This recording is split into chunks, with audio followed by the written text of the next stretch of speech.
Cute Abiola ṣe tí omijé fi ń dà lójú rẹ̀ àmọ́ tí ọ̀pọ̀ èèyàn sọ̀rọ̀ sí i.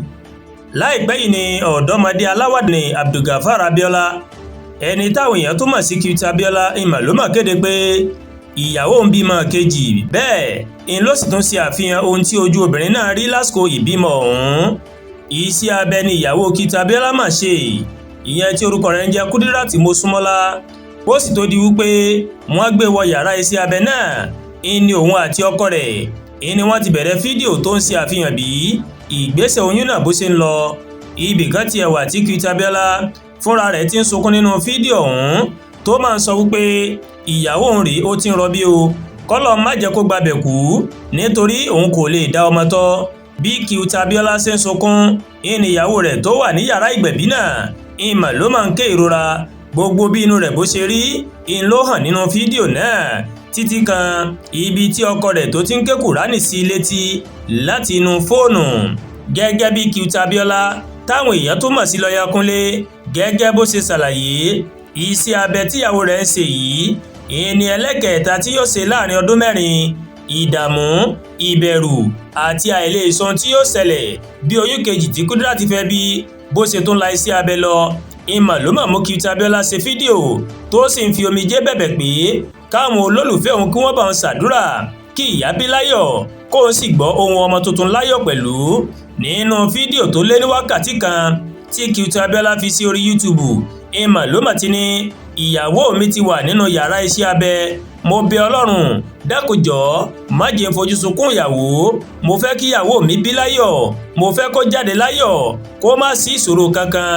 Bí ìyàwó mi ṣe ń jẹ̀rora ìbímọ lórí bẹ́ẹ̀dì, adẹ́rìn-pòṣónú náà ó tẹ̀síwájú nínú fídíò rẹ̀, mo ti ń gbọ̀n, ara mi ò gbá mọ́, mo kàn ń sunkún ni Allah. Bẹ́ẹ̀ ni Cute Abiola wí tẹkuntẹkun nínú aṣọ yàrá ìgbẹ̀bí tó máa wọ̀. Àmọ́ bí fídíò náà bó ṣe mú èèyàn lọ́kàn tó tí àwọn ẹlòmíì kò tiẹ̀ lè wò pàápàá, bẹ́ẹ̀ náà ni Cute Abiola ìmọ̀ ló máa sọ pé kí wọ́n máa lọ bá òun wò lójú òpó YouTube òun. Ó ní ẹ̀kúnrẹ́rẹ́ wà lójú òpó náà láti ìbẹ̀rẹ̀ dé òpin. Nínú wíwò fídíò náà ìní owó yóò ti wọlé fún un. Ní ìtẹ̀síwájú fídíò ọ̀hún, Kudirat náà sọ ìdírí rẹ̀ lásìkò tó ń jẹ ìrora. Ọmọkùnrin làǹtìlanti ìmọ̀ ló máa fi oyún ọ̀hún bí. Mo tilẹ̀ ti fẹ́ sọ ìrètí nù pé kí ó máa bá mi tọ́jú ọmọ mi, mo rò pé ọmọ máa yè, pé ọ̀tá mi kò ní yè ní tiẹ̀ ní o. Oríṣiríṣi èrò burúkú ń ló ń wá sí mi lọ́kàn, mo kàn wò pé kí n má sọ nǹkan tí kò dáa ni nítorí tí mo bá sọ ó máa ṣẹlẹ̀. Lọ́yà Kúnlé náà ó padà kéde pé àwọn ti bímọ ọkùnrin. Bí fídíò náà bó ṣe fẹ́rẹ̀ lè máa gba omijé lójú àwọn èèyàn, wọ́n ní kí wọ́n sá máa lọ wò ó ní Lọ́yà Kúnlé ń pariwo tó jẹ́ pé ó fẹ́ fi pawó sápò ara rẹ̀. Ọ̀pọ̀ èèyàn tó sọ̀rọ̀ lórí fídíò náà ó ní wọ́n sọ pé ṣé owó tí Abiola fẹ́ pa nítorí ẹ̀ ń ló fi ṣe fídíò náà, àbí ìrora ìyàwó rẹ̀ kò tilẹ̀ ká lára rárá. Àwíjàre àwọn èèyàn náà ni pé irú nǹkan báyìí òun kọ́ ni èèyàn fi ń ṣe fídíò bó ti wù kí iṣẹ́ abẹ tíyàwó rẹ̀ tó ti ṣe kó pọ̀ tó.